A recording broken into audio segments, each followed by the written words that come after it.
Oh, I'm recording. Okay. Hello. Here to talk about the Za'Atari camp in the video. And the first question that we had to answer was the three environmental hazards we saw in the Za'Atari camp. The first one I noticed was the caravan problem. The problem that they were still mobile in a sense, where the refugees could move them around.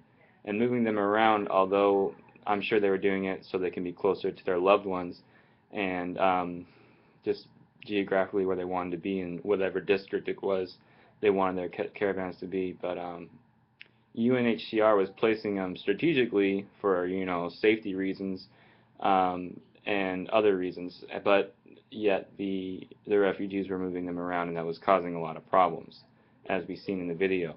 So a solution for that would be make them not mobile, um, and the way you can do that is somehow make them bolted to the ground in a certain sense, locked to the ground, locked to each other maybe. So when you lock one caravan next to another caravan, you lock them those two together so they can't be moved individually because they're stuck together in a line. If that makes any sense, that way that would ease the problem of them being moved around and causing additional problems for the camp. Another environmental hazard I saw was the medical equipment. There was a section in the video where it showed um, average refugees and Syrians performing a surgery on someone who was getting the shrapnel removed from their foot, I believe. And when they were doing that, I saw that they literally, for the IV, they stuck a spoon in a crack in the wall to hang the IV. Now, that's simple equipment that they could get as, an IV holder or simple syringes and stuff like that, surgical knives, things that they just didn't really have. I mean, I know it costs money, but I'm sure they can find it somewhere in the budget to get,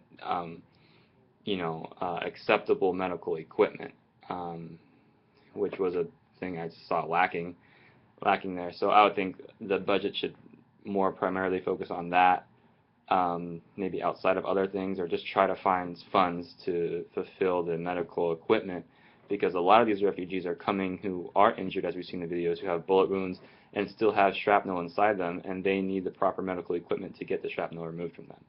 The third environmental factor that I saw were the children being an actual environmental hazard for the camp, and that's really it's normal to see. I mean, even here in America, the crime rate for juveniles go up. I think 3 p.m. to 5 p.m. Why? Because that's when they get out of school and they're bored. They have nothing to do. So picture children in the camp that don't go to school and are just there all day. They're bored. Of course they're going to goof around and try to find trouble. That's just what kids do. It's in their nature. So I was happy to see towards the end of the movie or the show that the percentage of kids going to school has increased. Although there's still kids that are free after school, or kids that still don't go to school.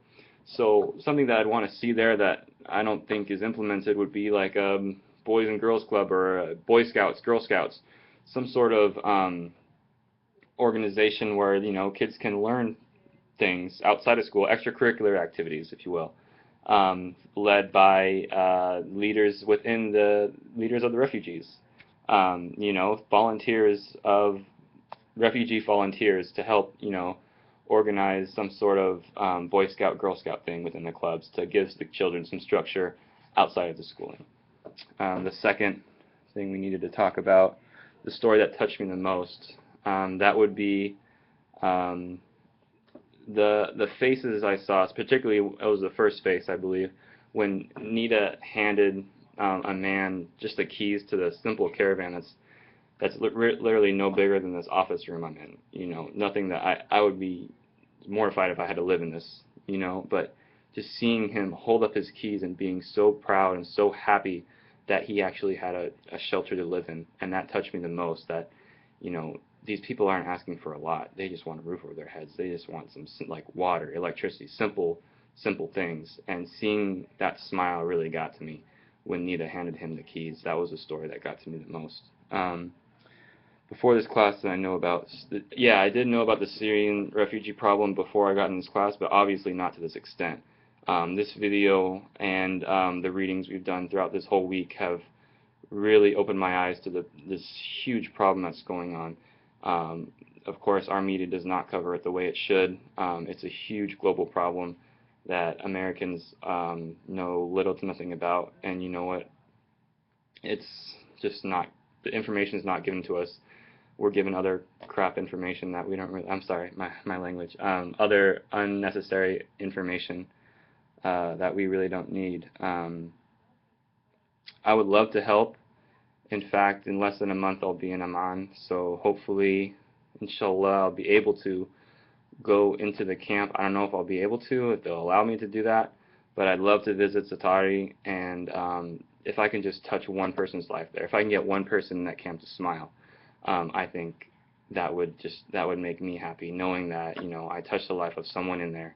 Obviously, I'm not rich. I can't give them the world. You know, I can't take them out of there. I can't take them home with me to live a great life in America. But if I can just touch their life a little bit, I hope I can leave an impression on at least one person in that camp, just to share some love. Suggestions to help from the U.S. I can spend an hour talking about that, but I guess outreach.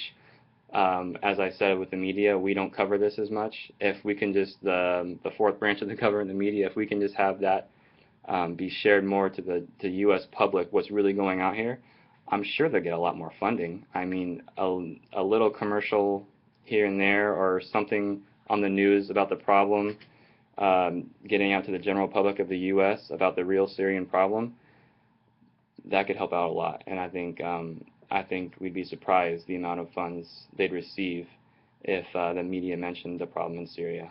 And I've gone over my time, but that's what I had to say. Thank you.